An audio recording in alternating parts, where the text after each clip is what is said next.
더마카와 함께 시선 집중의 문을 열겠습니다. 어서 오세요. 네, 안녕하세요. 더마카입니다. 뿔랑님이 촌철님들 또 월요일이네요. 또 파이팅 합시다. 라고 해주셨어요. 네, 월요병 안 걸리셨길 바라겠습니다.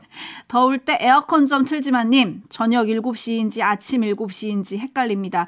해가 안 떠요. 근데 더울 때 에어컨 안 틀면 어떡하시라는 말씀이실까요? 내용에 집중하세요. 네, 전기세 아깝다 이런 건가요? 내용에 집중하시라고요. 닉네임에 집중하지 마시고. 예, 제가 항상 비본질적인 것에 가끔 꽂혀갖고. 그러니까. 네, 아무튼 저녁 7시인지 아침 7시인지 헷갈릴 정도로 해가 안 뜬다. 지금 전국적으로 비가 좀 내리고 있어서 그러니까요. 그런 것 같고요. 알권리님이 12월 중순인데 따뜻한 월요일 아침입니다. 정말 정치처럼 날씨도 참 이상하죠. 그러니까 말이에요.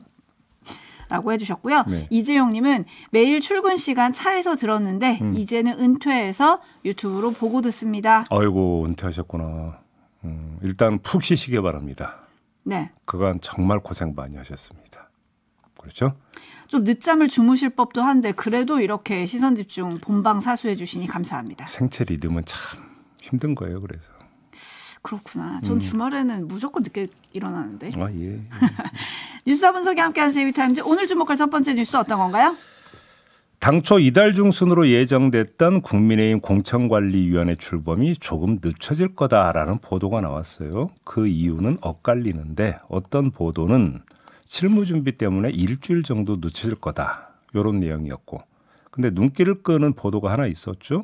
정치권에서 꽤 화제가 됐던데 김건희 특검법 때문에 일부러 공관위 출범을 이달 말로 보름 정도 늦추려 한다. 이런 보도가 나온 바가 있었어요. 네. 그 계기가 지난 5일 비공개 오찬에서 윤석열 대통령이 김기현 대표에게 직접 언급했다는 그 내용 때문이라는 건데 간략히 추려드리면 민주당이 공언한 대로 오는 28일 김건희 특검법을 처리할 경우 법이 정한 거부권 행사 기한은 국회를 통과한 특검법이 정부로 이송된 날로부터 보름 이내거든요. 그러니까 1월 중순쯤이 된다는 겁니다.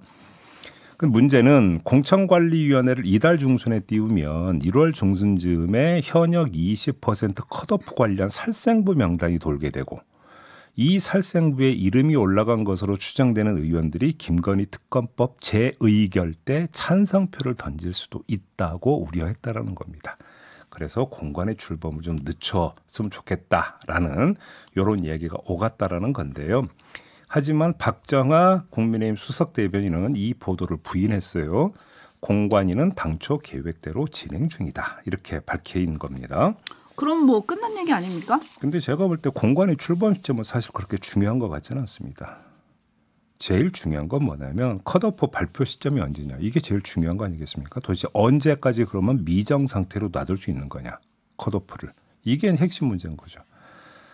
따라서 김건희 특검법과의 상관성을 진단한 보도를 한번 다시 한번 볼 필요가 있는데요. 일단 살생부 수준이라고 한다면 사실은 이 보도에도 제가 볼 때는 약간의 한계는 있는 것 같습니다. 왜 그러냐면 환기시켜 드릴 게 있는데 이 자리에서 전해드린 바가 있습니다. 이미 1차 살생부는 나왔다라는 거예요. 당무감사위원회가 전국 204곳 당협 당무감사를 실시한 결과를 지난달 30일 당 지도부에 보고를 하지 않았습니까? 그때 제가 이런 말씀을 드린 적이 있습니다. 카다라 차원에서 아무개가 여기에 포함이 됐다더라 아니라더라 이런 이야기가 오갈 거고 그래서 살생부에 이름이 올랐을지 모를 그러니까 의원들이 어떤 이제 그 동태를 보이느냐가 되게 중요하다. 게임이 시작이 된다 이런 말씀을 드린 바가 있었는데 그런 점에서 본다면 1차 살생부는 이미 작성이 된 걸라고 봐야 되는 거죠. 그다음에 공관위에서 컷오프 대상자를 가려내는 기초 자료도 바로 이 당무감사 결과 보고거든요. 그러니까 1차 살생부는 이미 나온 상태나 다름없다. 이렇게 볼 수 있는 건데 따라서 중요한 것은 살생부 수준이 아니라 컷오프 명단이 실제로 언제 작성돼서 발표되느냐. 이게 중요한 문제인데 과연 김건희 특검법에 대해서 윤석열 대통령이 정말로 거부권을 행사할 요량이라면 거부권을 행사하고 재의결이 이루어지기 전에 살생부 명단을 확정해서 발표할 수 있겠느냐. 그러면 살생부에 올라간 의원들이 가만히 있겠느냐. 이 이야기는 공관위가 언제 출범하는 거나 아무 상관없이 계속 유지가 된다는 겁니다. 그렇기 때문에 출범 시점은 전혀 중요한 문제가 아니고 정확하게 단순화시키면 살생부 명단이 컷오프 대상자가 언제 확정되느냐가 제일 중요한 문제다. 이런 것이거든요. 근데 이거를 만약에 미룬다고 쳐보죠. 김건희 특검법 재의결 때문에 미룬다고 치면 불투명 상태가 유지가 되는 거잖아요. 그렇죠. 불투명 상태가 유지되면 그러면 나는 혹시 빠질 수 있으니까 그래. 그러면 나는 김건희 특검법 재의결을 해도 나는 반대표를 던질 거야. 꼭 이렇게만 행태가 나타나느냐라는 겁니다. 아닐 수도 있다는 겁니다. 또 하나의 불투명 상태가 있다는 겁니다. 대통령이 거부권을 행사한 법안은 국회에서 재의결을 하는데 이때는 기명투표가 아니라 무조건 무기명투표로 하게 돼 있습니다. 누가 찬성 반대를 던졌는지를 알 수가 없습니다. 감시 카메라 설치하지 않는 이상은. 그러면 여기서 행여라도 나는 내가 혹시 대상이 된다라고 하는 그 염려에서 만약에 김건희 특검법 찬성표를 던지면 어떻게 되겠습니까?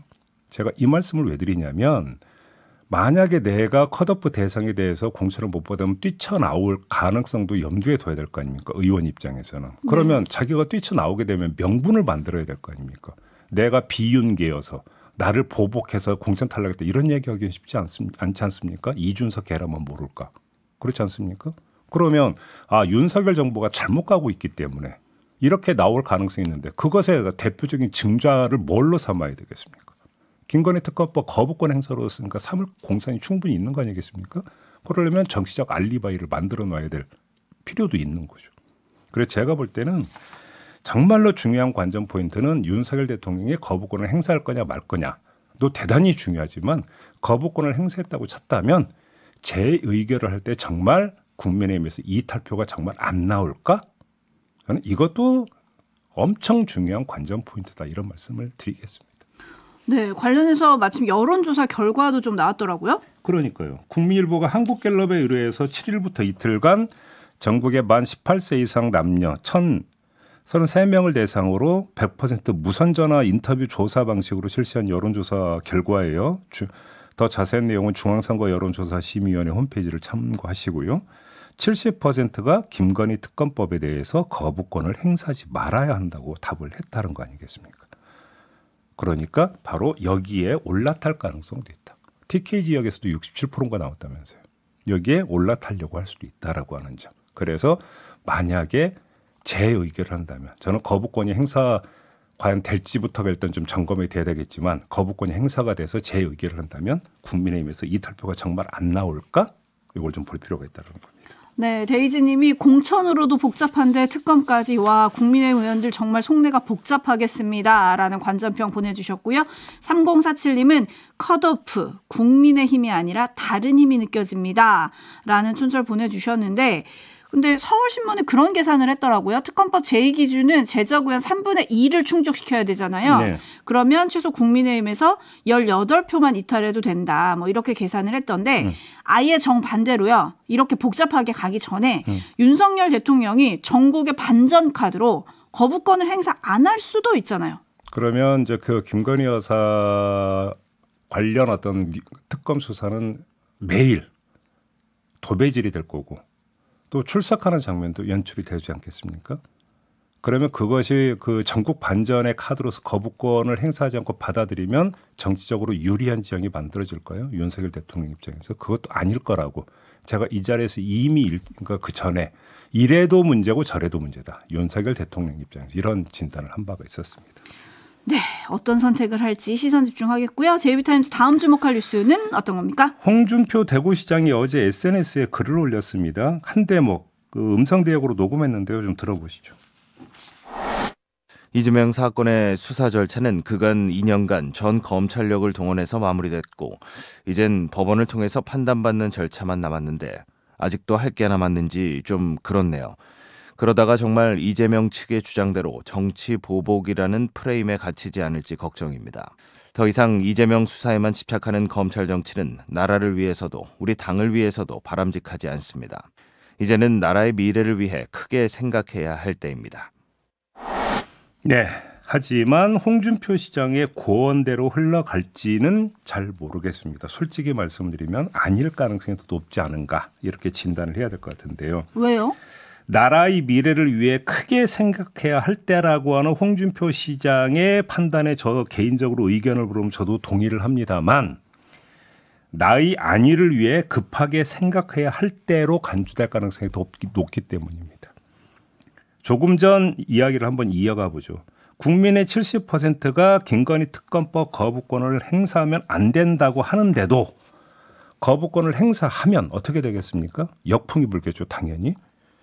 그럼 역풍을 헤쳐나갈 방법이 뭘까요? 윤석열 대통령 입장에서 내지 여권의 입장에서 그 역풍을 헤쳐나갈 방법이 뭘까요? 바로 이 지점에서 이재명 수사를 활용할 가능성을 배제할 수 없는 거 아니겠습니까? 지금 진행하고 있는 이른바 법카 유용 의혹 사건이 있지 않습니까? 그 수사 결과를 맞세우는 시나리오 이걸 염두에 두고 있지 않겠느냐라는 분석입니다. 대장동이나 백현동처럼 복잡해서 머리 아픈 사안이 아니라 직관적인 법카 유용을 앞세워서 역풍을 잠재우려고 시도할 가능성은 배제할 수 없다. 물론 그 시도가 성공할 거다라는 보장은 전혀 없습니다. 거부권 행사라고 하는 또 하나의 직관적 어떤 상황 앞에서 당연히 국민들이 비교를 할 거고 어떤 게 더 엄중한 것인지 저는 충분히 판단을 내릴 거라고 생각을 하는데 아마 그러니까 최종적인 국민의 판단과는 무관하게 이걸 시도할 가능성은 배제할 수 없는 거 아니냐 이 말씀을 드리는 거예요. 참 이렇게 수사가 정치를 좌우하는 지금 현실을 어떻게 봐야 되는가 갑자기 좀 물음표가 생기는데요. 네. 그러면 이 법카 유용 관련해서는 간단하면 총선 전에 수사 결과가 나올 수도 있습니까? 총선 전이 아니라 거부권 행사와 즈음에서 나올 수도 있는 거 아니냐라고 지금 이야기하는 거 아니겠습니까? 아하. 네. 다음 주목할 뉴스는요? 여론조사 몇 가지를 전해드리겠습니다. 첫 번째. 지난 4일 발표된 리얼미터 조사입니다. 11월 27일부터 12월 1일까지 18세 이상 2,507명을 대상으로 무선, 유선, ARS 방식으로 진행된 여론조사 결과인데요. 윤석열 대통령 국정 지지율은 37.6%로 전주 대비 0.5%포인트 빠졌는데 부울경, PK 지역은 3.1%포인트 하락을 했습니다. 평균 하락치보다 상당히 컸습니다. 그런데 이 조사 시점이 11월 27일부터 12월 1일까지라고 했습니다. 이 사이에 뭐가 있었습니까? 엑스포 유치 실패가 있었습니다. 네. 11월 29일에 있었습니다. 그러니까 딱 조사 기간 정중앙에 걸쳐 있는 겁니다. 일단 이 점을 참고를 하시고요. 두 번째, 그러니까 MBS 조사라고 이제 흔히 부르는 전국 지표 조사가 있습니다. 윤석열 대통령 국정 운영에 대해 잘하고 있다는 평가는 32%로 직전 조사인 2주 전보다 3%포인트 떨어졌는데 PK 지역에서는 4%포인트 하락했습니다. 평균 하락치보다 또 높았습니다. PK 지역은. 자, 이 조사는 4일부터 6일까지 전국의 만 18세 이상 남녀 1,006명을 대상으로 휴대전화 가상번호를 이용한 전화 면접 방식으로 조사가 이루어진 겁니다. 4일부터 6일까지입니다.